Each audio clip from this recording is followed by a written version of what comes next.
Hello Internet, this is an AMD 9070 XT. I do not have a stencil for this GPU, and so this won't be my first rodeo where I have to create a stencil, or stencil drawing rather, and through some middlemen have to send the files over to manufacturer in China who can make me a stencil for pretty much any BGA chip that I want.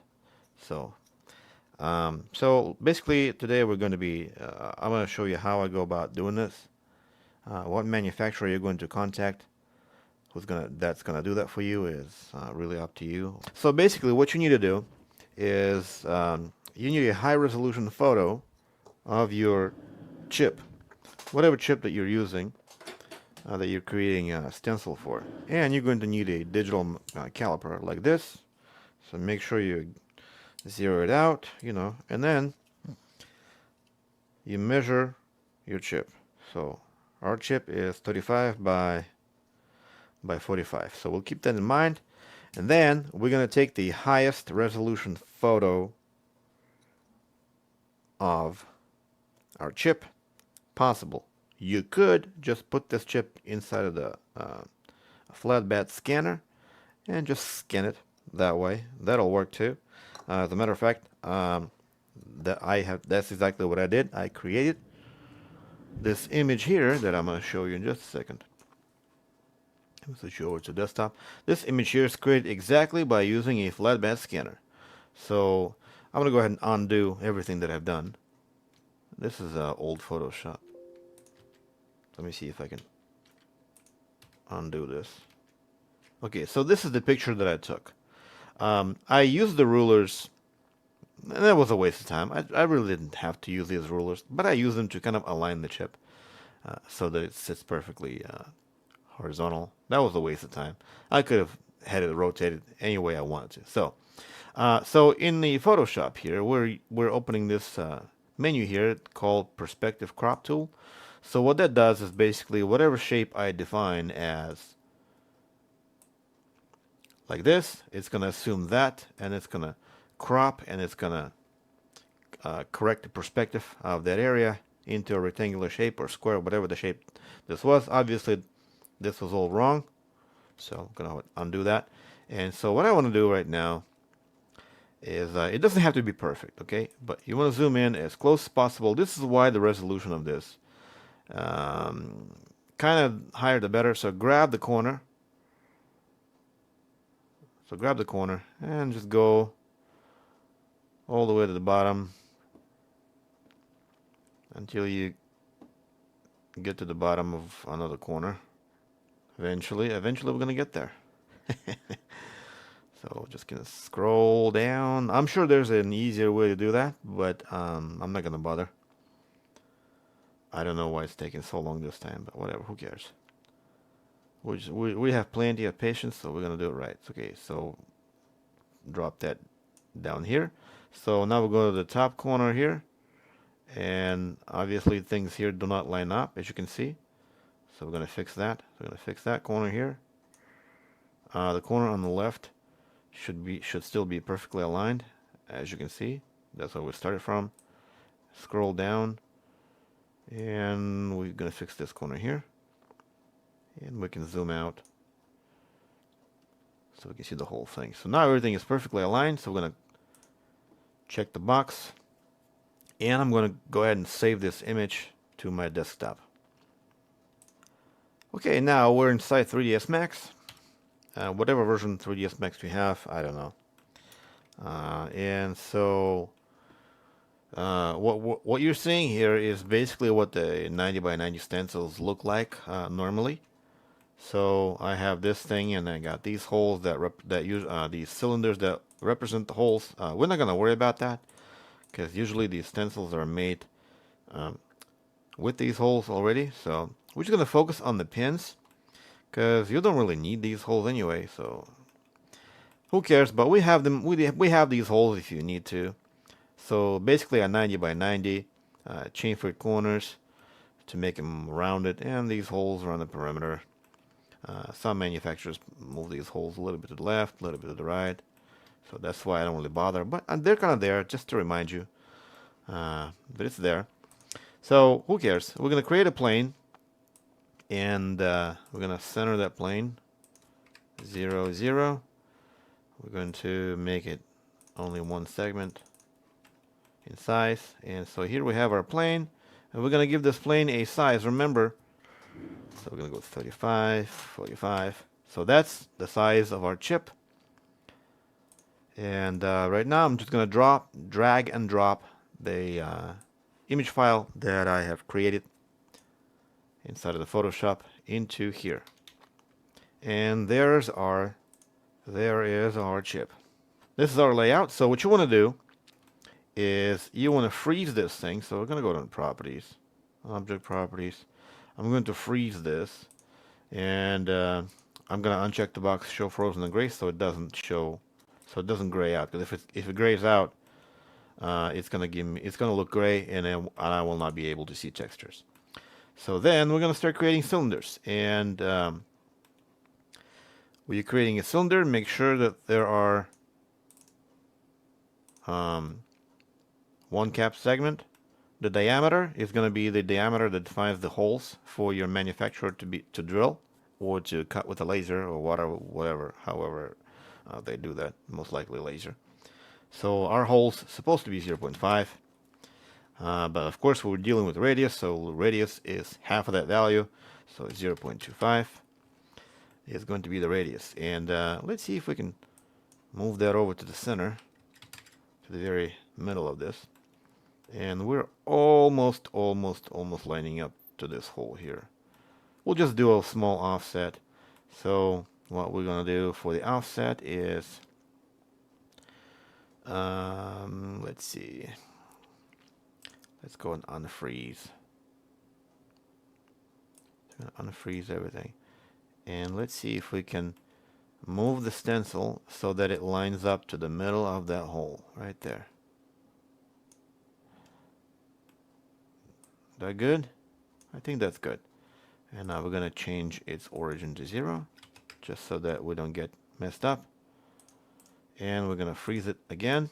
Okay, so what you want to do is, because of the symmetry of this particular design, things aren't always symmetrical, but sometimes they are symmetrical. All I have to do is to create 1/4 of the entire layout, and then I just duplicate it.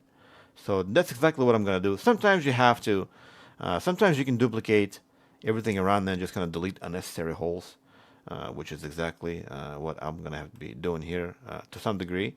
Because as you can see here, I can't just, well, for one, I can't just duplicate these holes. Because at some point they start changing their size. So let's go ahead and start dealing with cloning process. We can do arrays. So we're gonna see if we can preview the array, 10 copies, and we're gonna start punching in some numbers into this field here for the X, and I think 0.8 probably a good start. No, 0.85 maybe. And you kind of see the boxes starting to line up with the holes. And let's see how far we can go. How many copies can we create before it starts to go out of alignment? And there we go. So right there, you can see that we're able to get to this point. And then in here, things start to go south. So that's basically where we're at. So we're going to OK that. And let's see if we can grab all of these and repeat the same thing. Except we're going to go down. So we're going to type in 0 on X and minus 0.85 on Y. Click preview. See how far we can go with that thing going off the charts. As you can see here with the bottom, we're starting to get screwed. So I'm going to decrease the count to a point where it perfectly aligns. I think right there. Okay, cool. So let's now we can do this. because we know that the distance between here and there isn't perfect.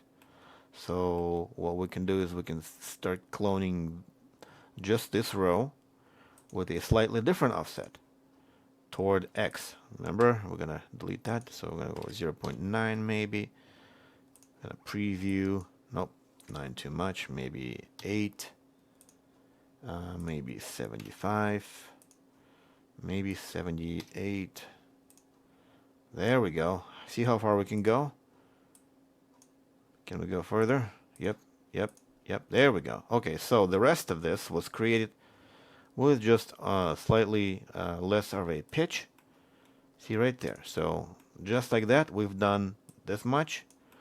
So we can continue on going downhill from this direction here. So I'm going to go another array.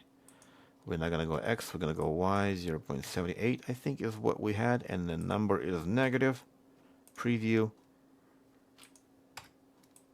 Let's see what that looks like. Yeah, there we go. That looks perfect right there. And this corner here is going to be a little bit challenging, but we'll get to it. And let's see. So let's take that. See, we're kind of a little bit out of the alignment. If you're too paranoid, you can just move things a little bit. Chances are your photo is more accurate, hopefully, than what you're seeing on the picture here. So, okay, so let's go ahead and take this. See how far we can clone this to the right using array tool. So we're going to go 0 on Y, and we're doing 0.8. Click preview. Yeah, see, the problem here is that it may not be far enough on one end, but it's too far on the other. So we're just going to do it manually. Just move it. Shift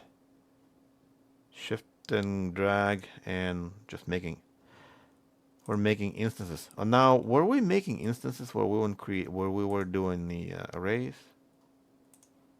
Yes, good. So yeah, very important thing is to make sure that you're creating instances every time, so that you don't have to edit every single one of them, in case you decide to make them, not as tall, but so you can just click one and modify them all at once. Or maybe you can decrease the diameter, so that way you don't have to do it for every single one of them. So, okay. Should have done that first, or at least should have made sure that was the case. So we're just going to finish off this corner manually. So just shift drag.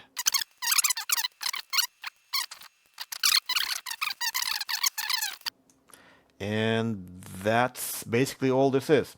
So what I want to do now is I'm going to take all of these cylinders that I've created so far, and I'm going to set their origin to 0. So 0, 0, 0.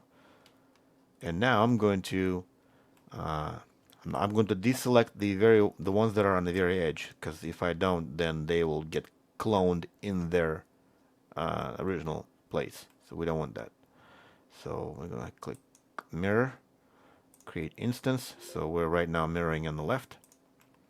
Then we're going to go mirror on the Y. And then this one we're going to mirror on the X.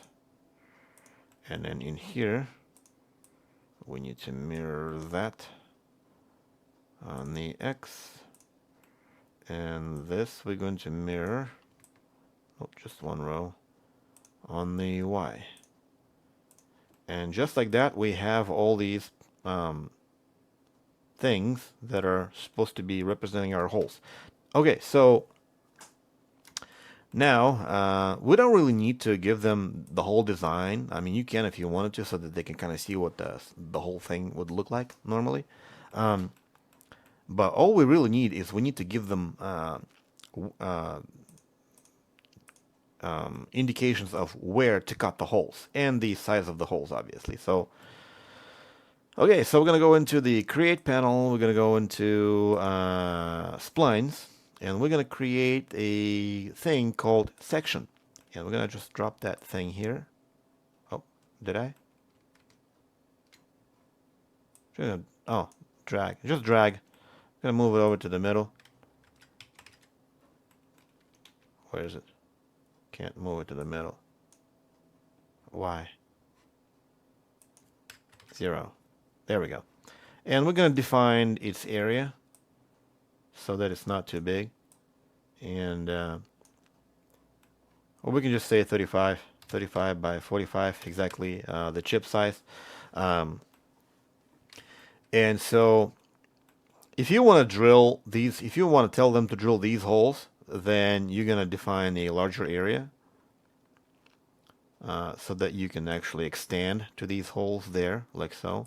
So that way you also take these holes into account. But we're not going to do that. So 35, 45. Because we don't care if the stencil has holes or not. Less holes, cheaper to make. And so the options here is the extent of your section is you don't want it to be infinite because it's going to grab everything that's on its path. And by on its path, I mean this box here. You can see as I slide this box, it creates this yellow line, yellow previews. So that's basically what it's going to create the slice of. It's basically going to create a whole bunch of circles for us. Now, if you extend it to the infinite, it's going to cut these holes across the entire scene. We don't want that. So we're going to limit that to the section boundary, which we have defined as 35 by 45. And I'm going to click Create. You can name it whatever, 9070 in our case, the name of the chip for which we're creating this layout. And we're going to click OK, and we're going to wait. This is going to take maybe a minute or two because it's kind of a time-consuming process. You can make it faster if you. The one thing you can speed up the entire process if your viewport is slowing down. You can just show all of your cylinders as boxes, bounding boxes in the object properties dialog. Or you can just decrease the amount of faces on them. So we're just going to wait for this thing to complete, and we'll be right back. Okay, about a minute later, the process has been finished. I can go ahead and delete the section object, and I can click this thing here. Oops, right there. And that's basically what it had created. It had created a bunch of circles, right? See?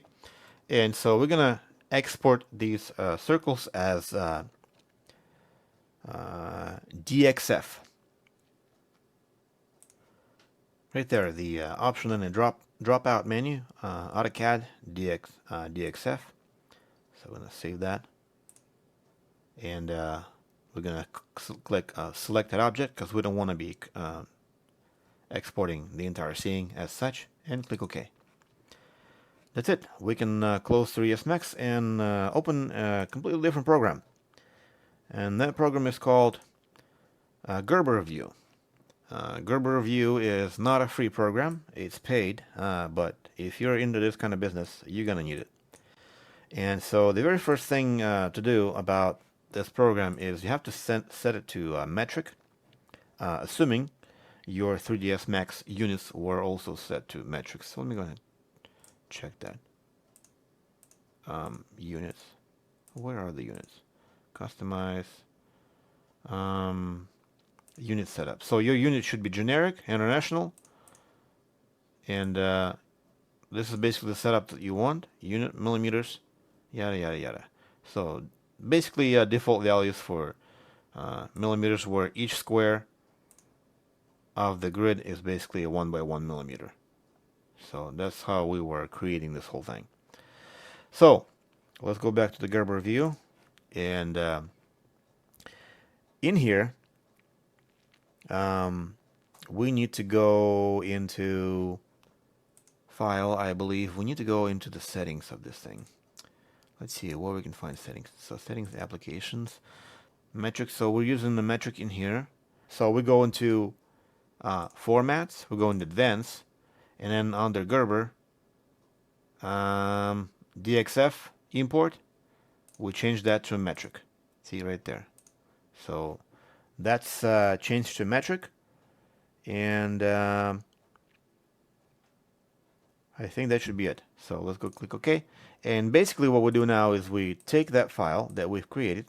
Let me go ahead and find this, where that file is on C drive, and just drag it over into the project layers window, and just click OK. Doesn't matter.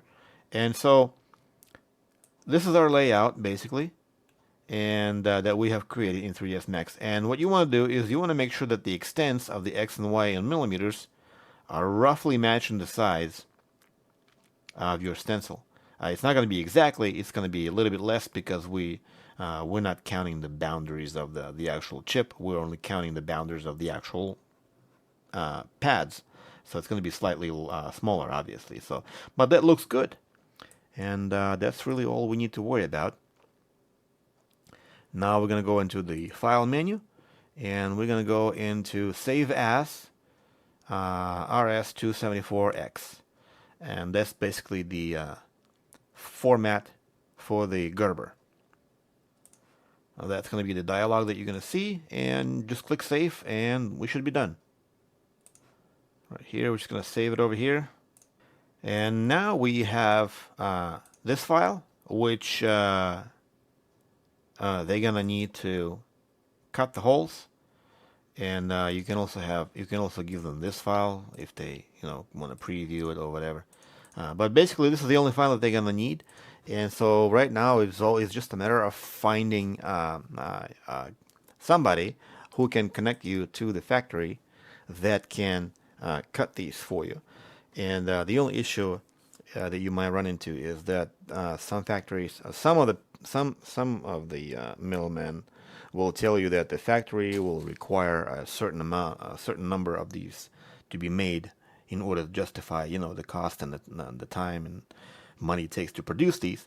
But sometimes you can make one. It might cost you a little bit more, but it is what it is. 3ds Max can be obtained for free. The educational license, as you have seen, to do this kind of stuff. And Gerber View here is unfortunately not free, so you're gonna have to buy this. And like I said, if you're gonna start getting into custom stencil business, it's not gonna be free. So good luck for you, to you out there. Though, if I have time, I could probably make something for somebody if you really need that really bad. I mean, I don't have a problem with it. Just it's the time that I got a problem with. So don't forget to like and subscribe for more awesome things that I might eventually teach you. Who knows? Who cares? Goodbye.